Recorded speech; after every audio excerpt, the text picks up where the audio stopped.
जैसा कि आप लोगों ने थंबनेल में देख लिया है कि आज हम मसनवी गुलज़ार नसीम से मुताल्लिक़ कुछ अहम सवालात व जवाबात जो अक्सर नेट के इम्तिहानात वग़ैरह में आते हैं आपके सामने लेकर पेश हुए हैं। तो चलिए शुरू करते हैं।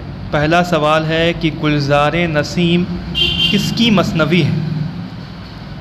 इसका जवाब है कि गुलज़ार नसीम दया शंकर कोल नसीम, ये उनका पूरा नाम है। दया शंकर नसीम के नाम से ये मशहूर व मारूफ़ हैं। इनका पूरा नाम है दया शंकर कोल नसीम। किसके वालिद का नाम गंगा प्रसाद कोल था? ये दया शंकर कोल नसीम के वालिद का नाम है गंगा प्रसाद कोल। दया शंकर कोल नसीम कितने सालों तक बाहयात रहे? यानी दया शंकर नसीम कितने साल ज़िंदा रहे? तो ये रशीद हसन ख़ां के मुताबिक है कि ये 1811 से 1845 तक यानी 34 साल तक बहयात रहे। जबकि नूरुल हसन हाशमी कहते हैं, नूरुल हसन नकवी जो हैं वो ये कहते हैं कि ये 1843 तक यानी 32 साल तक बहयात रहे। लेकिन ये रशीद हसन ख़ां के मुताबिक जो है कि ये 1845 में इनकी वफ़ात हुई है और ये 34 साल तक बहयात रहे हैं। दया शंकर नसीम के उस्ताद का क्या नाम है? ये बड़े ही मशहूर और मारूफ़ इनके उस्ताद हैं ख्वाजा हैदर अली आतिश। नसीम की तारीख़ वफ़ात इस मिसरा यानी कशीदा अह बगुफ्ता नसीम बाग जना से निकाली। किसने निकाली है? नसीम की तारीख़ वफ़ात इस मिसरा से यानी कशीदा अह बगुफ्ता नसीम बाग जना से किसने निकाली है? इसका जवाब है इश्क लखनवी ने इस मिसरे से नसीम की तारीख़ वफ़ात निकाली है। नसीम किस बीमारी में इंतकाल हुए थे? ये बड़ा ही अहम सवाल है कि किस बीमारी में इंतकाल हुए थे। नसीम ताउन की बीमारी में इंतकाल हुए थे। ये एक वबा है। मसनवी गुलज़ार नसीम कब लिखी गई? इसका जवाब है कि मसनवी गुलज़ार नसीम 1839 में, जबकि इनकी उम्र 28 बरस की थी दया शंकर नसीम की, ये तब लिखी गई। गुलज़ार नसीम किस बहर में है? तो इसका जवाब है कि गुलज़ार नसीम बहर हज़ज मुसद्दस अखरब मकबूस व मखजूफ़ बहर में है। मसनवी गुलज़ार नसीम की बुनियाद किस पर है?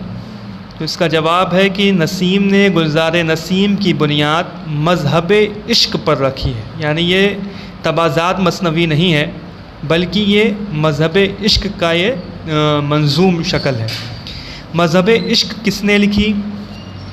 1803 में निहाल चंद लाहौरी ने गिलक्रिस्ट की फरमाइश पर इज़्ज़तुल्लाह बंगाली की फ़ारसी नसरी किस्सा जो कि 1721-1722 का है उसको उर्दू में किया और उसको मज़हब इश्क के नाम से लिखा। यानी मज़हब इश्क 1803 में फोर्ट विलियम कॉलेज में यानी गिलक्रिस्ट के कहने पर लिखी थी निहाल चंद लाहौरी ने, जो कि इज़्ज़तुल्लाह बंगाली का जो फ़ारसी नसरी किस्सा था गुल बकाउली का, उसको लिखा था।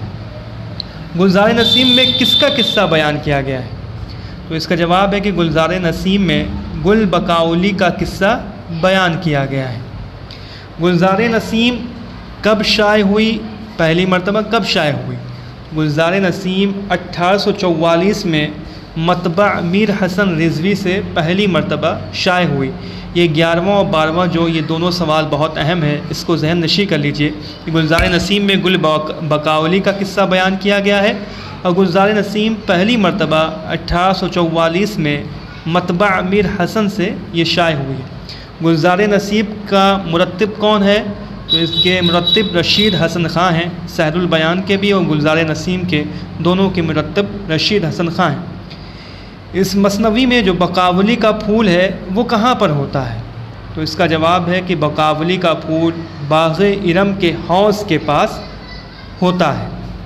मुअरका चकबस्त व शरर यानी अब्दुल हलीम शरर और पंडित ब्रज नारायण चकबस्त की बुनियाद किस मसनवी पर है?